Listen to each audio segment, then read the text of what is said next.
Eu gostaria então de convidá-los a abrir a palavra de Deus no livro de Atos dos Apóstolos, no capítulo 6 deste livro dos Apóstolos.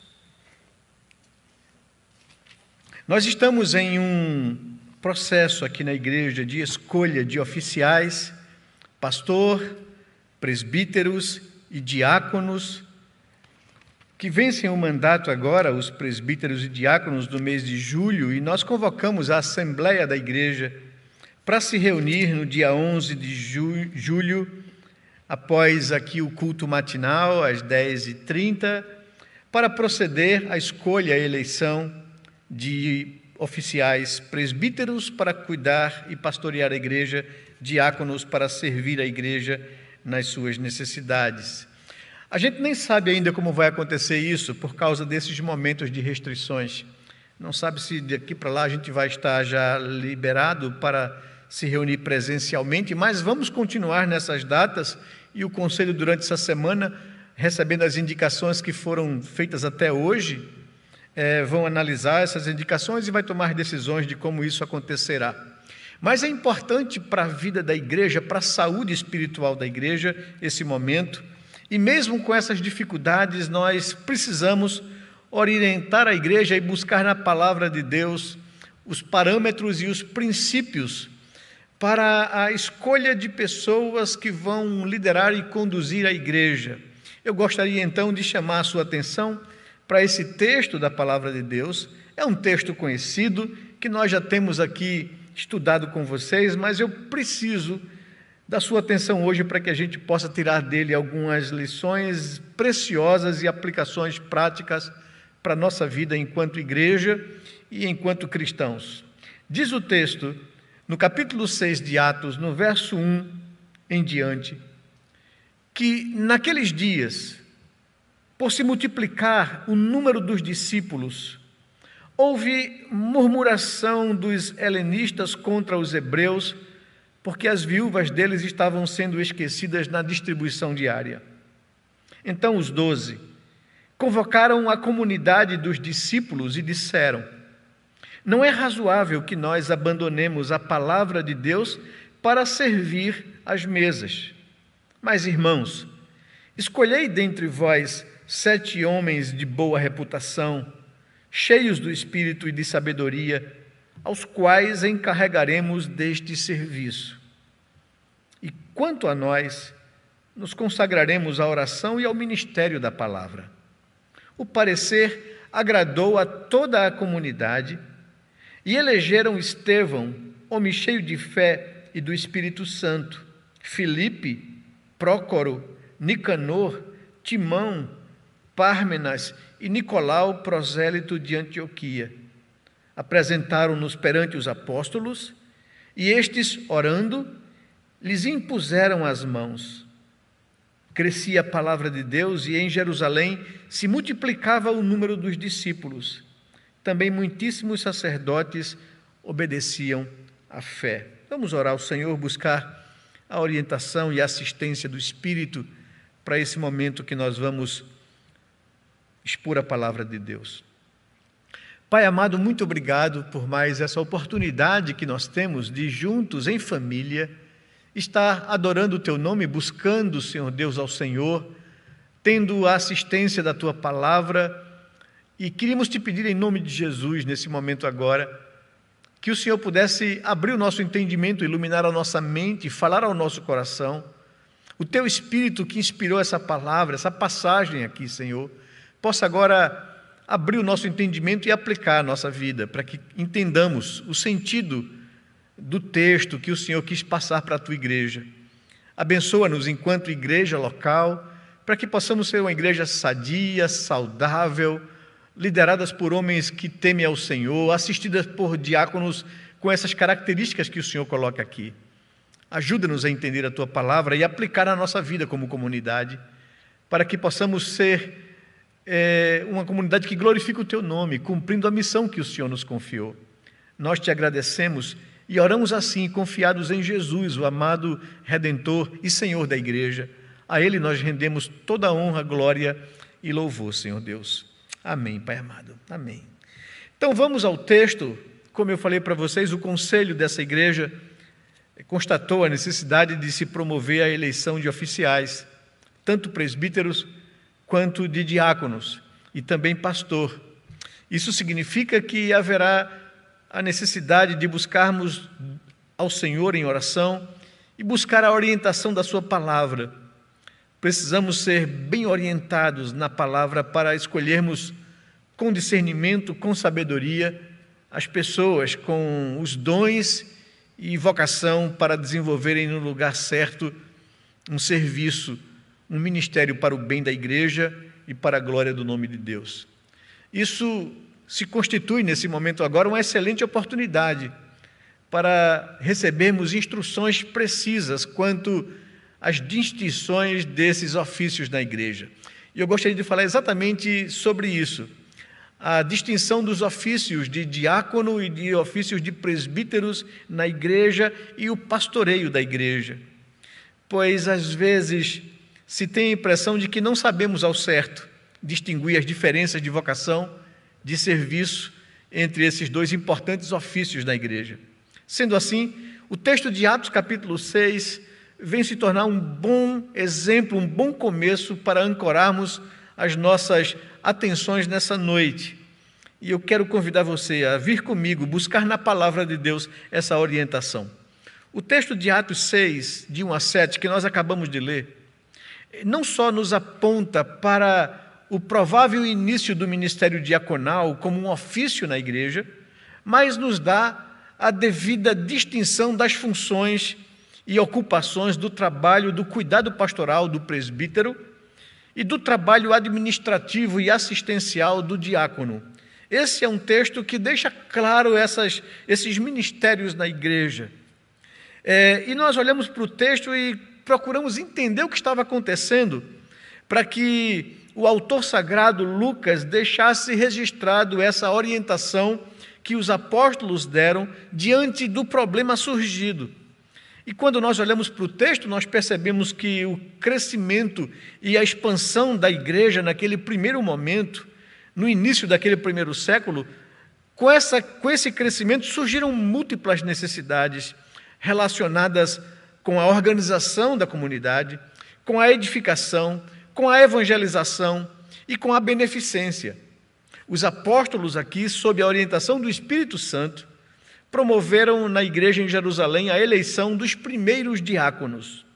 Mais tarde, eles constituíram presbíteros em cada cidade onde se estabelecia novas igrejas. E a gente vê como, por exemplo, Paulo orientando Tito, dizendo que havia deixado Tito em Creta, lá no capítulo 1, verso 5, por esta causa te deixei em Creta, para que constituísse em cada cidade presbíteros, conforme eu te prescrevi. Então, quando os apóstolos começaram a passar, a morrer, eles constituíram líderes, aos quais chamaram presbíteros, para ocupar o espaço dos apóstolos. Então, os presbíteros foram sendo constituídos de cidade em cidade, de igreja em igreja, e agora, em Atos capítulo 6, ainda com a presença dos apóstolos, eles instituem, então, o ofício de diáconos na igreja do Senhor. O texto aqui, de Atos capítulo 7, nos fala da necessidade que a igreja sentiu de dividir funções, de dividir responsabilidades segundo a vocação e segundo o dom que o Espírito Santo concedeu a cada um para melhor servir a causa do reino de Deus. Isso porque começaram a existir problemas que os apóstolos entenderam que não fazia parte do ofício, função ou dons que eles receberam do Senhor Jesus. Por isso, então, eles orientam a igreja e a gente vê surgir aqui pela primeira vez a necessidade de se organizar um ministério, um ofício e um grupo de pessoas com dons de serviço para assistir à necessidade dos santos. Toda a igreja local deseja e precisa crescer, e crescer de forma saudável. Para isso é preciso eleger pessoas para desenvolverem seus ministérios nas áreas em que o Senhor os chamar. É isso, e com esses dons e habilidades, Eles vão servir na área que o Senhor Deus colocar para que eles atuem para a edificação da igreja. Às vezes, a gente percebe que há um conceito meio equivocado em nosso meio eclesiástico, nós presbiterianos, que pensa que para alguém se tornar um presbítero deve antes ser experimentado como diácono. Então, nunca é demais repetir. Presbítero e diácono são funções diferentes na igreja. É certo que, às vezes, a gente encontra pessoas que desejam, que se sentem chamados por Deus para pastorear a igreja, para cuidar da igreja espiritualmente. São pessoas que têm dons na área de ensino, que têm dons na área de liderança, que têm cuidado pastoral de perceber a necessidade das pessoas, mas eles se encontram ainda ou se acham muito jovens e aí entram para o diaconato com o fim de pegar experiência para depois ser presbítero. Isso é até razoável, né? Que eles aprendam também essa área, mas necessariamente não é alguma coisa que assim funciona. Esses são grupos distintos, com ministérios diferentes, com dons diferentes, com serviços específicos.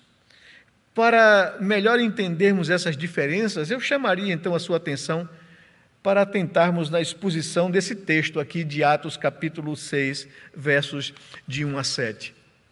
E gostaria então de tratar desse tema, a distinção dos ofícios de presbíteros e diáconos na Igreja de Deus. Em primeiro lugar, nós olhamos para o texto e vimos que foi a demanda que fez surgir a necessidade de se organizar essas funções e esses ofícios diferentes na igreja. O Senhor Jesus, ele não veio para instituir ou organizar a administração da igreja, organizar a igreja como ela vai funcionar. Ele veio para morrer na cruz. A obra dele era a cruz. E enquanto a cruz não chegava, ele preparou 12 homens para que após a sua morte e ressurreição, esses homens assumissem a responsabilidade de estabelecer a igreja por todo o mundo daquela época. E eles iriam, então, organizando a igreja de acordo com as demandas que surgissem. Esses apóstolos eram homens inspirados pelo Espírito Santo de Deus para estabelecer os fundamentos da igreja que iria, então, surgir. E, em primeiro lugar, a gente percebe essa demanda, esse surgimento e essa constatação dos primeiros problemas na igreja aqui em Jerusalém. E entendemos a situação que provocou a decisão de se dividir essas funções. Vejam bem, vamos olhar para esse novo desafio que surgiu aqui na igreja. Logo no primeiro verso, no versículo 1 do capítulo 6, é apontado o surgimento de um sério problema na igreja em Jerusalém. Naqueles dias, diz o texto, por se multiplicar o número dos discípulos, houve queixa, houve murmuração, houve reclamação dos helenistas contra os hebreus, porque as viúvas deles estavam sendo esquecidas na distribuição diária de alimento, de socorro às viúvas necessitadas. Então é isso que o texto nos diz. Houve queixa, murmuração dos helenistas, judeus de fala grega, contra os hebreus, que eram judeus de fala hebraica, que eram nativos, que eram locais, porque as viúvas dos helenistas estavam sendo esquecidas ou desprezadas na distribuição diária de alimentos. Esse é o problema que surge e que o verso 1 nos apresenta. A partir de então, nós vimos aqui a igreja e a sua liderança buscando soluções para resolver esse problema relacional que surgiu por causa da multiplicação explosiva da igreja naquele primeiro momento dela. A grande pergunta que se deve fazer quando surgem problemas na igreja, surgem essas demandas, é o que devemos fazer quando surgem problemas no meio da igreja? As pessoas, às vezes, olham para a igreja e acham que ali não deveria acontecer nenhuma dificuldade ou problema, porque ali são a comunidade dos santos, dos salvos. Então, como é que pode surgir esse tipo de problema de pessoas estarem sendo tratadas melhores do que outras? Porque é isso que surgiu aqui. O que deve fazer quando surgem problemas na igreja, porque é certo que problemas surgirão, pois onde houver seres humanos haverá problemas relacionais, porque após a queda nós nos tornamos seres caídos, imperfeitos e pecadores. É natural que apareçam problemas relacionais no meio de uma comunidade, no meio do povo de Deus. O que fazer? Essa é a pergunta que o texto nos impõe e que nos ajuda a buscar respostas bíblicas para isso. Devemos fazer de contas que o problema não existe? Devemos relevar esses problemas, ignorá-los? Essa é uma boa opção? Claro que não. Não é isso que a Bíblia nos ensina aqui no texto. Devemos buscar resolver. No entanto, antes de procurar resolver problemas que surgem, é necessário a gente entender o problema. Há a necessidade de se fazer um correto diagnóstico, avaliação do que causa o problema. E a gente vê aqui a função dos apóstolos, que futuramente vai ser a função dos presbíteros, dos pastores, né? São olhar, solucionar, pastorear, cuidar da igreja de Deus e dar a ela direção. O que os apóstolos fizeram quando o problema surgiu? E aqui a gente observa que eles procuraram entender, procuraram fazer um diagnóstico correto do problema, a natureza, as causas do problema. Primeiramente, o problema se deu por causa do rápido e explosivo crescimento da igreja. É isso que diz a primeira sentença do verso 1. Por se multiplicar o número dos discípulos, né? Um crescimento traz novos desafios. Toda igreja que cresce traz desafios. Crescer impõe sofrimento, né? Eu sempre digo isso e observo isso, até mesmo aconselhando os meus filhos, agora que tenho os seus filhos, né? Filhos são bênção, mas filhos trazem novos desafios para um lar, né? Olhar meu filho crescer, a criança crescer, dói. Os dentes, quando começam a sair, incomodam, né? Todo crescimento traz algum desconforto. Isso é verdade. A igreja crescia e esse crescimento trazia novos desafios. Por se multiplicar o número dos discípulos, houve problemas relacionais entre judeus nativos e os helenistas, os judeus da dispersão que vieram adorar em Jerusalém e permaneceram ali ao serem alcançados pela graça salvadora de Jesus Cristo. Mas também, além de saberem que o problema se dava por causa de um rápido crescimento, o problema se deu por causa de preconceitos raciais e religiosos, bem como de preferências e de predileções.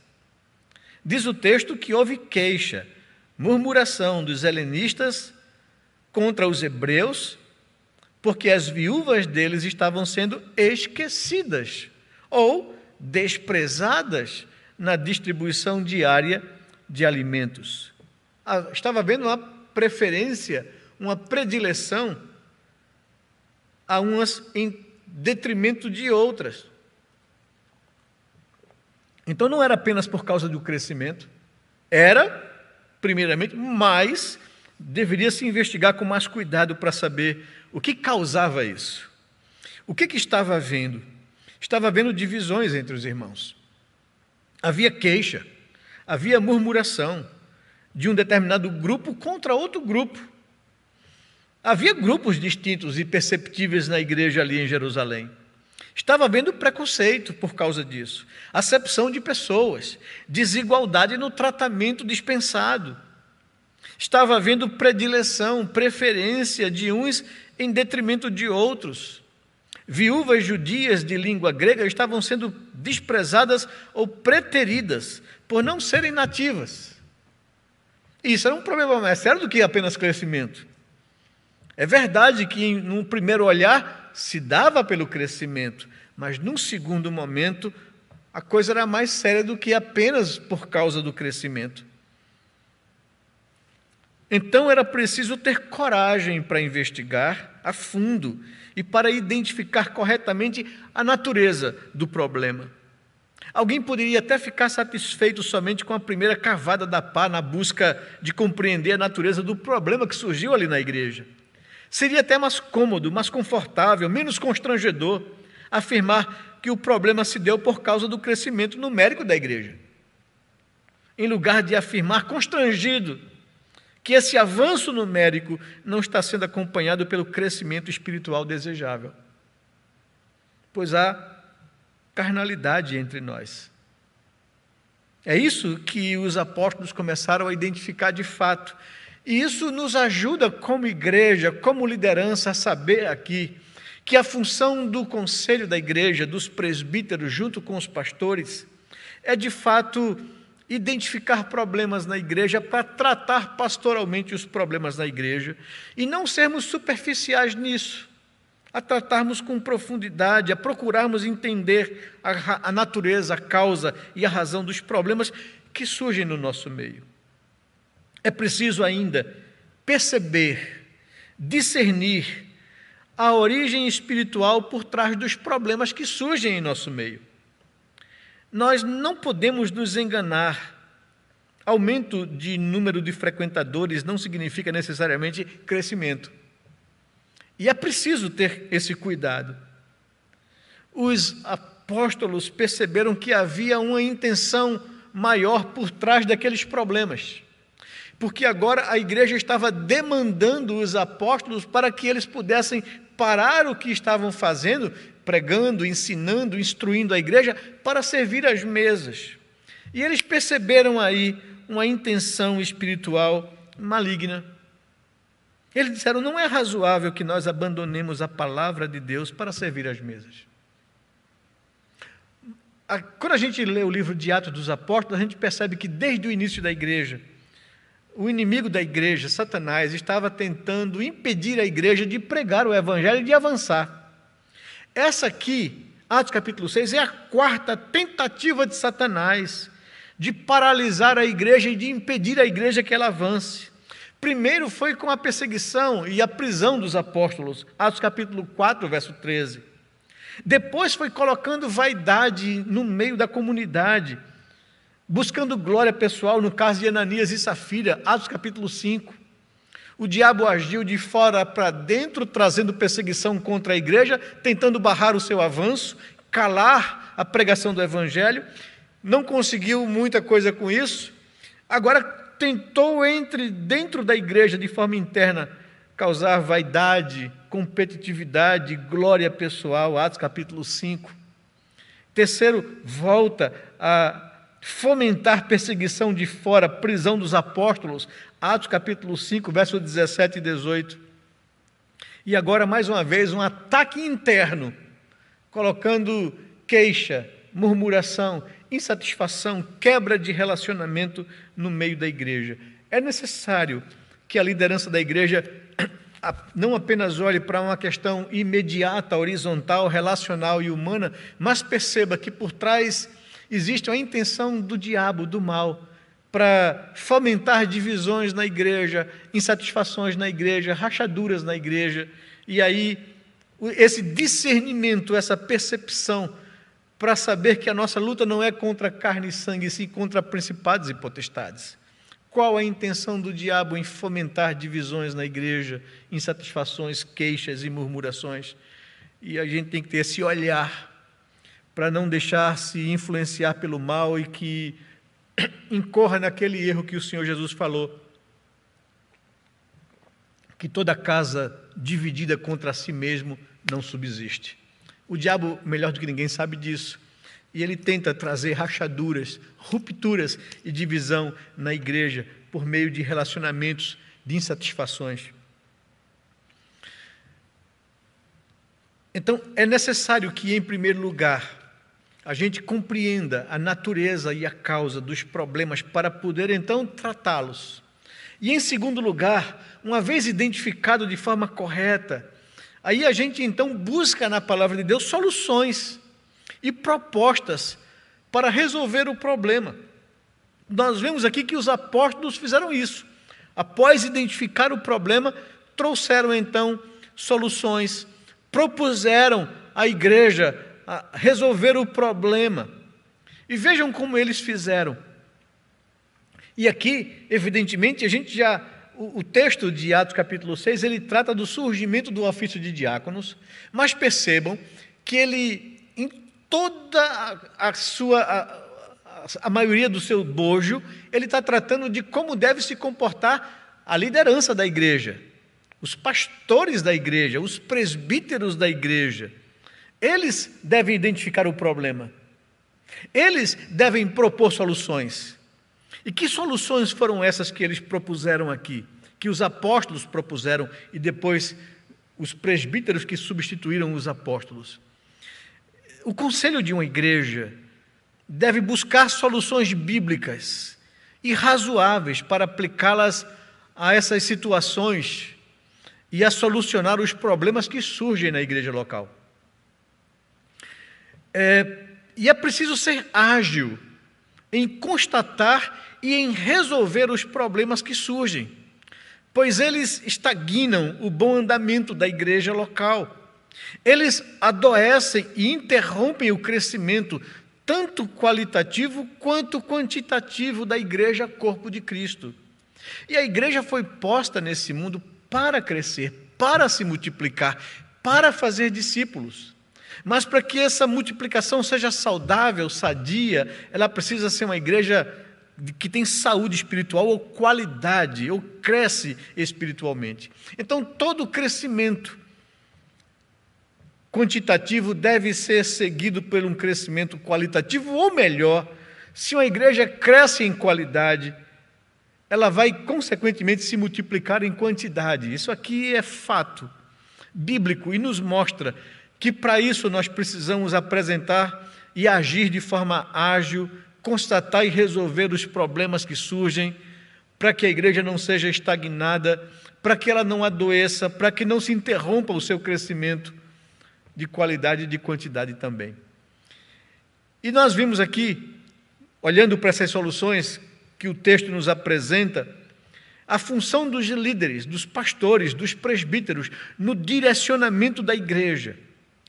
Quem são os responsáveis por perceber os problemas e tomar medidas para solucioná-los? A quem é apresentado a queixa pela igreja? Neste caso específico, aos apóstolos. Eles eram a liderança da igreja ali em Jerusalém. Hoje são os pastores, o conselho de pastores, presbíteros e pastores, aqueles que velam pela igreja do Senhor. Como o apóstolo Paulo, mais tarde, escrevendo aqui aos presbíteros lá de Éfeso, ele fala assim: atendei por vós e por todo o rebanho sobre o qual o Espírito Santo vos constituiu bispos para pastoreardes a igreja de Deus. Então essa responsabilidade é da liderança da igreja, dos pastores e presbíteros da igreja, que devem então trabalhar, direcionar, instruir a igreja nessa função de dirimir os problemas e de cuidar do rebanho do Senhor. Eles identificaram o problema, os apóstolos, a tempo. Eles estavam sintonizados com a igreja. Eles eram sensíveis aos problemas e necessidades das pessoas. E eles perceberam, eles ouviram, eles investigaram. Isso é, de fato, o pastoreio, o cuidado do rebanho. Esse é o trabalho pastoral daqueles que foram eleitos para zelarem pela saúde espiritual da igreja. E veja como é importante buscarmos na palavra de Deus base para as nossas decisões enquanto uma igreja local. É então no espelho de um texto como esse que a gente vai identificar as pessoas que têm dons e chamado para o presbiterato. Pessoas que têm dons de pastoreio, de cuidado do rebanho, pessoas ágeis em tomar decisões, pessoas corajosas em encontrar soluções para os problemas, pessoas que investigam a fundo os problemas da igreja e pastoreiam a igreja de Deus. São características de uma pessoa que tem vocação para o presbiterato, para o pastoreio e o cuidado espiritual da igreja. E o texto nos ajuda demais a enxergar isso.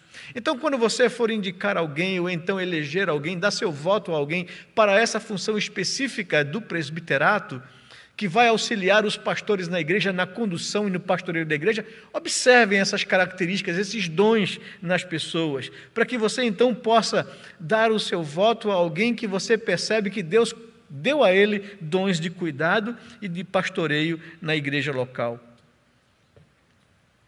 Eles tiveram essa consciência, né, de cuidar então da igreja de Deus.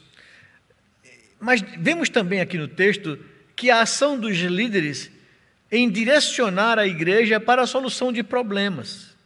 O que é que eles fizeram aqui?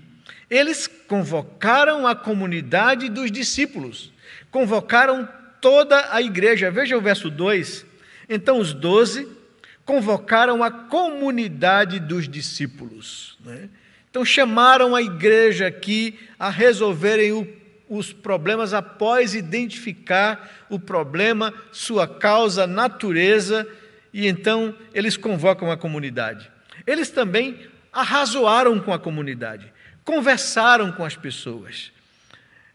Disseram assim no verso 2: não é razoável que nós abandonemos a palavra de Deus para servir às vossas necessidades materiais. Nós vamos sair da nossa função, dos dons que recebemos do Senhor. Eles disseram que não deveriam deixar de fazer o seu ministério e a vocação para a qual foram chamados por Deus. Os pastores e presbíteros precisam ter convicção e consciência do serviço a eles confiados por Deus. Muitas vezes, as demandas, o diabo e a própria igreja passa a exigir coisas que não são de fato a função ou ocupação que cabe aos presbíteros, que cabe aos pastores da igreja. Então, é preciso ter consciência disso, porque uma das conquistas da reforma protestante foi exatamente democratizar o trabalho da igreja e chamar as pessoas a coparticiparem, dividindo responsabilidades. O pastor, ele tem uma função na igreja, não é fazer tudo, mas orientar a igreja, pregar a palavra, instruir a igreja, orar pelo ministério e pela vida dos irmãos. E o que estava sendo pedido dessas pessoas aqui era que eles abandonassem isso e dividissem o seu trabalho com essa nova demanda para servir às necessidades materiais das pessoas, porque estava havendo discriminação. E eles disseram: não é razoável que nós abandonemos a nossa vocação. Eles então instruíram a igreja, eles disseram que não deveriam deixar, e no verso 4 ele diz: quanto a nós, nos dedicaremos à oração pela igreja e o ministério, e ao ministério da palavra, do ensino da palavra. Eles deram então orientações para que o problema fosse resolvido com a participação e responsabilidade de toda a comunidade. Vejam como é interessante isso. Convocaram a comunidade, arrazoaram com eles, e agora eles orientam como eles deveriam fazer para resolver o problema. E eles mesmos seriam responsáveis por essa resolução do problema. Eles orientam então dessa forma no verso 3. Mas, irmãos, escolhei dentre vós 7 homens de boa reputação, cheios do Espírito Santo e de sabedoria, aos quais nós encarregaremos deste ministério ou deste serviço. Escolhei dentre vós 7 homens, e nós os encarregaremos deste ministério. Essa nova categoria de oficiais iria desenvolver o trabalho de cuidado assistencial e socorro aos necessitados da igreja, às viúvas e aos órfãos. Com isso, desafogaria os pastores, os presbíteros, para dedicarem-se ao ministério da palavra e da oração. Como é interessante isso, uma boa orientação baseada numa boa análise dos problemas da igreja, da chamada da comunidade à responsabilidade, de que eles mesmos teriam a responsabilidade de resolver o problema com a orientação dos seus líderes. Eles então instruíram a igreja na palavra e estabeleceram os padrões exigidos na palavra de Deus para tal pleito. Os indicados deveriam ser caracterizados por esses sinais: homens de boa reputação, homens cheios do Espírito e cheios de sabedoria. 3 características de maturidade espiritual é apresentado aqui, que deveria ser observado na escolha desses oficiais que iriam tomar conta dessa área de assistência e socorro aos necessitados, que iriam administrar os recursos recolhidos na igreja para assistir à necessidade dos santos. Boa reputação. Ou seja, já que o problema era que estava havendo discriminação, injustiça e desigualdade na distribuição diária dos alimentos, as pessoas que se encarregariam disso deveriam gozar de boa reputação. Ou seja, deveriam ser pessoas de testemunho na comunidade, de credibilidade na comunidade, pessoas isentas de qualquer tipo de comportamento injusto ou desigual, pessoas em quem a comunidade confiasse para resolver esse problema, que fossem pessoas justas, equilibradas, que não tratassem as pessoas com preconceitos, que não tivessem predileções por um em detrimento de outros. Boa reputação significa isso. Pessoas que são tidas ou consideradas na comunidade como justas, corretas, né, no seu procedimento. Pessoas cheias do Espírito Santo, ou seja, pessoas que fossem maduras na sua fé, maduras espiritualmente, pessoas que tivessem vidas controladas pelo Espírito, que manifestassem frutos do Espírito, como amor, justiça, né, passividade, equilíbrio, pessoas sóbrias, e pessoas que também fossem cheias não só do Espírito, não só gozassem de uma boa reputação, mas fossem pessoas cheias de sabedoria. E essa sabedoria aqui é o discernimento espiritual para avaliar situações e ajudar corretamente as pessoas necessitadas. Fazer uma avaliação correta das pessoas. O que é que essa pessoa de fato precisa? Nesse momento agora, ela precisa de um suporte de alimentos? Ela precisa de uma boa formação para se colocar no mercado de trabalho de novo? O que é que essa pessoa precisa? Ela precisa de exortação, porque talvez tenha gasto dinheiro em coisas que não deveria e por isso está necessitando de outras coisas, de alimento. Sabedoria, discernimento, para ajudar de fato as pessoas na sua real necessidade. Então, era isso que foi instruído a igreja para levar em conta ao escolher pessoas encarregadas do serviço de assistência. E aí você tem na palavra de Deus elementos riquíssimos para você avaliar uma pessoa que você vai indicar ou que você vai votar para o diaconato da igreja. Pessoas que gozem de boa reputação, de credibilidade, de testemunho. Pessoas que têm uma vida controlada pelo Espírito Santo. Pessoas sóbrias, maduras espirituais e pessoas que tenham sabedoria no trato, né, de problemas relacionais ou de necessidades pessoais. Homens de boa reputação, cheios do Espírito e de sabedoria, era essa a instrução que os pastores, apóstolos aqui e presbíteros devem dar à igreja, né? E aí você vê que coisa maravilhosa, como é bom a gente ver isso, né? Esses homens responsáveis por liderar a igreja, né, eles convocam a comunidade, eles arrazoam com a comunidade, eles orientam a comunidade de como deveriam fazer, e eles instruem a comunidade em escolher pessoas com determinadas características que a Bíblia nos traz. O resultado disso sempre é benéfico, sempre é edificante para a igreja. O resultado das ações e das orientações dos líderes, dos apóstolos, pastores e presbíteros. Quando nós agimos, irmãos, pelos princípios da palavra de Deus, e quando nós ensinamos o seu povo como agir por esses princípios, os resultados sempre serão bons, sempre serão bênção para a igreja. Vejam quais foram esses resultados aqui comigo. A primeira coisa que nós vemos no verso 5 é que a igreja ficou satisfeita por ser orientada e cuidada por seus líderes e seus pastores. O parecer, diz o verso 5, agradou a toda a comunidade. Eles ficaram felizes, satisfeitos por serem orientados a resolverem eles mesmos o problema. Aprendemos aqui que quando os pastores compreendem que Deus nos tem dado os princípios e orientação necessária para o bem-estar da igreja e pregam isso, e expõem e ensinam essas verdades, e ajudam a igreja a aplicar em sua vida relacional, comunitária, pessoal, o resultado é satisfação, é sentimento de bem-estar, é aquele sentimento de estarem sendo cuidados e orientados na vontade de Deus.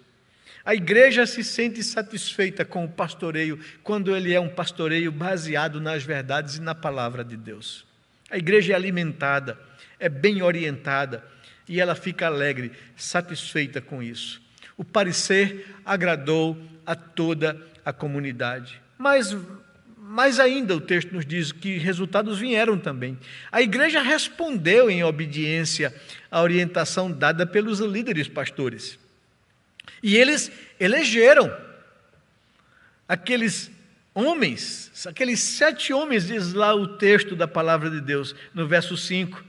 O parecer agradou a toda a comunidade e, em resposta, elegeram Estevão, homem cheio de fé e do Espírito Santo, Filipe, Prócoro, Nicanor, Timão, Pármenas e Nicolau, prosélito de Antioquia. 7 homens foram aqui escolhidos com aquelas características que os apóstolos então orientaram a igreja. E a gente percebe que dentre essas pessoas tinham judeus e tinham também judeus nativos, né? Como também tinha pessoas helênicas, de nome grego inclusive, que fizeram parte aqui, como Prócoro, como Pármenas, como Nicanor, né? São nomes gregos que eles são, Nicolau no caso aqui é um prosélito, é um gentio convertido ao judaísmo e depois agora ao cristianismo, que era lá de Antioquia. Então era uma igreja multicultural, pessoas que representavam todos os grupos aqui, para que não houvesse desequilíbrio nessa balança ou desigualdade. E a igreja escolheu pessoas com essas características aqui e apresentaram-nos perante os apóstolos. E estes, orando, lhes impuseram as mãos. A gente observa aqui que a igreja escolhe e apresenta aos apóstolos para que os apóstolos então aprovem e ordenem essas pessoas nesse ministério e os constitua na sua função. E é assim que eles fizeram, elegeram, apresentaram, os apóstolos então oraram sobre eles, lhes impuseram as mãos, lhes ordenando para este ministério, para este serviço. Diz o verso 6, né? Apresentaram-nos perante os apóstolos e estes orando lhes impuseram as mãos. Então a igreja ficou satisfeita por ser bem orientada e pastoreada. A igreja respondeu em obediência, elegendo homens com aquelas características, e os apóstolos oraram e impuseram esses homens na função de cuidar dessa área da vida da igreja. E o resultado final está aqui no versículo 7. A igreja voltou a ter paz. E, consequentemente, surgiu ou seguiu seu caminho natural de crescimento. Uma igreja que é bem pastoreada, uma igreja que é bem orientada, uma igreja que é guiada na palavra de Deus, os resultados sempre vão ser positivos. Uma igreja satisfeita, uma igreja que aplica os princípios que ela recebe e então, em obediência, elege pessoas com os dons e com as qualidades pelos quais os apóstolos orientaram, e a igreja volta a ter paz. Por isso eu julgo sempre tão importante esse momento da vida da igreja, quando ela para escolher sua liderança. E ela tem que fazer debaixo de muita oração, debaixo de muita instrução bíblica, debaixo de jejuns para buscar entender a vontade de Deus. Porque a igreja tem saúde espiritual e paz quando ela, de fato, escolhe corretamente segundo a orientação da palavra do Senhor. Diz o texto no verso 7, que crescia a palavra de Deus e em Jerusalém se multiplicava o número dos discípulos. Também muitíssimos sacerdotes obedeciam à fé. Esse é o resultado da igreja.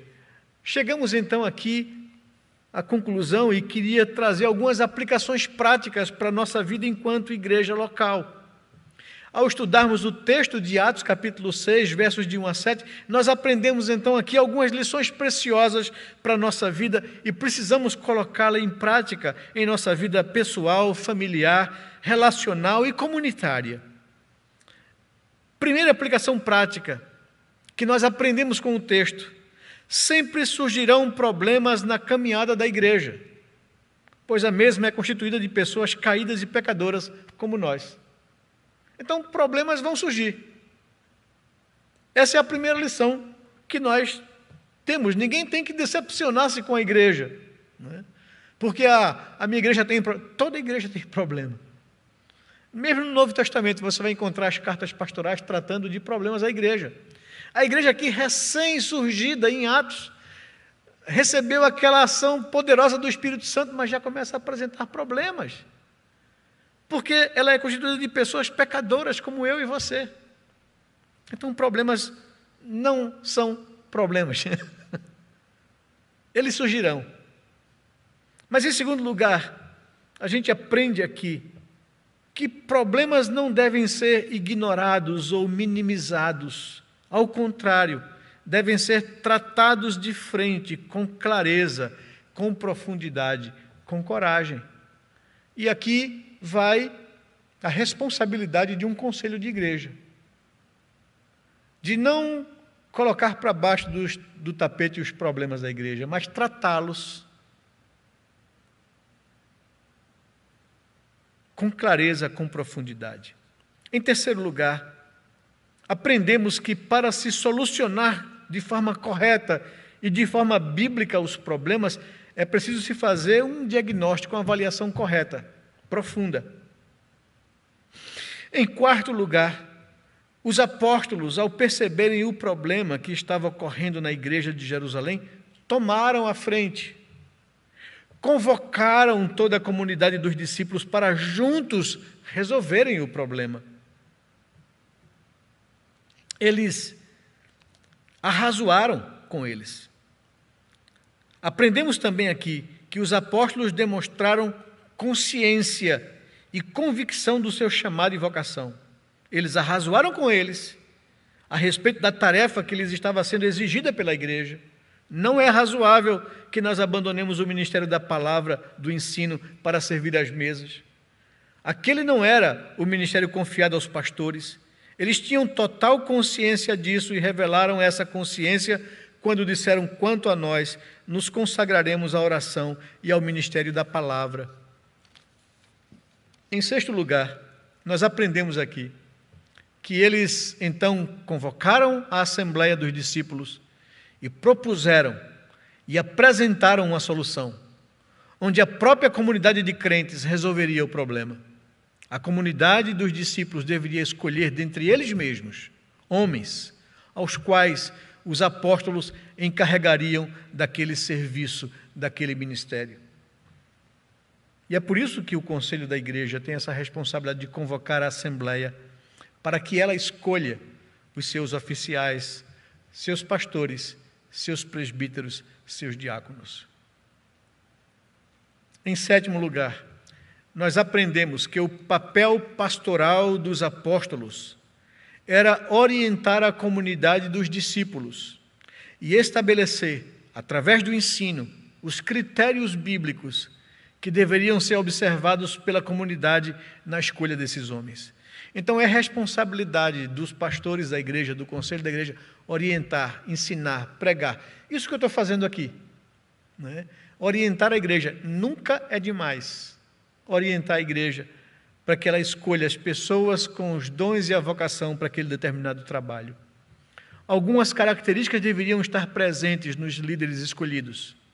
Esses homens deveriam ser conhecidos por boa reputação, por serem cheios do Espírito Santo e por terem sabedoria no trato com as pessoas. Em oitavo, Aprendemos ainda que a intenção do diabo naquela investida, além de causar divisão na igreja, era distrair a atenção dos pastores e sobrecarregá-los com afazeres e preocupações outras, além do cuidado espiritual do rebanho, e o ensino e a exposição da palavra. Com isso, a igreja seria enfraquecida no ensino e no aprendizado da palavra de Deus. Igrejas adoecidas não crescem, não cumprem a sua missão.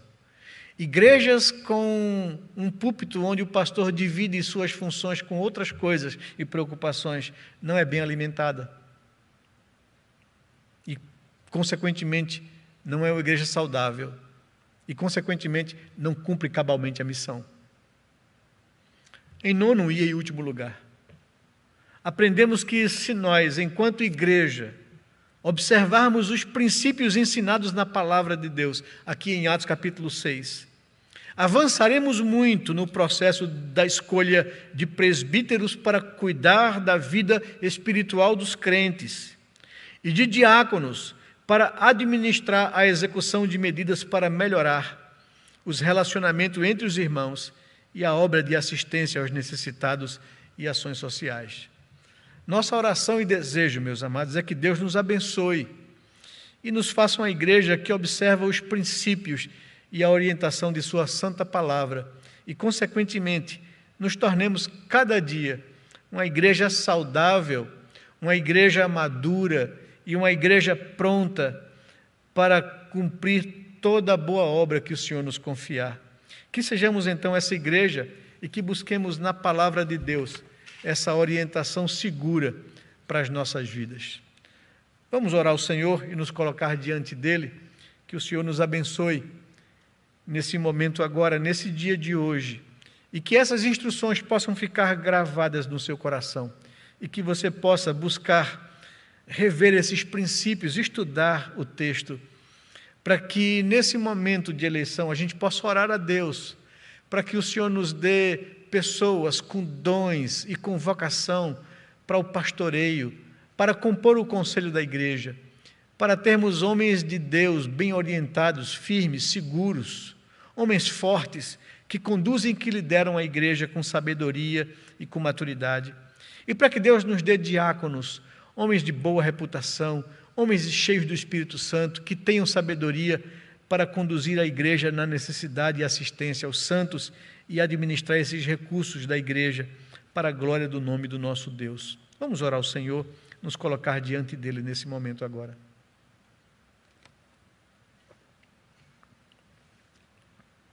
Pai querido, Deus amado, nós te agradecemos pela Tua palavra, Senhor Deus, que é tão rica, que nos orienta de forma tão segura a sermos uma igreja, Pai amado, saudável, que aprende a resolver os desafios que a demanda e o crescimento nos traz. Ajuda-nos, ó Senhor Deus, a não sermos movidos ou guiados pela nossa natureza caída, mas pela Tua palavra, pela orientação dela. Ajuda-nos, como igreja local, a termos pastores e presbíteros que nos pastoreiem com segurança, com firmeza, com fidelidade aos princípios da Tua palavra, a termos diáconos, ó Senhor Deus, homens piedosos, homens sensíveis às necessidades dos santos, homens que socorrem com sabedoria, homens que são tidos por serem pessoas de credibilidade, de boa reputação, que gozem, ó Senhor Deus, do bom testemunho, que não tenham qualquer queixa sobre a vida deles, ó Pai amado. Nos dá assim, então, uma igreja consciente, firme, que busca, pela orientação da palavra, escolher essas pessoas e discernir a Tua vontade e as pessoas que o Senhor mesmo tem separado a esse serviço. Faz com que, durante esse período aqui, até o início do mês de julho, a gente possa orar por esse pleito aqui na igreja, possa nos dedicarmos em oração e buscarmos ao Senhor em jejuns e oração, para que o Senhor nos dê a direção e a sabedoria e o discernimento para escolher as pessoas certas, para as funções certas, com as motivações certas no coração. É o que nós te pedimos, em nome e no amor de Jesus, Pai. Amém, Senhor Deus.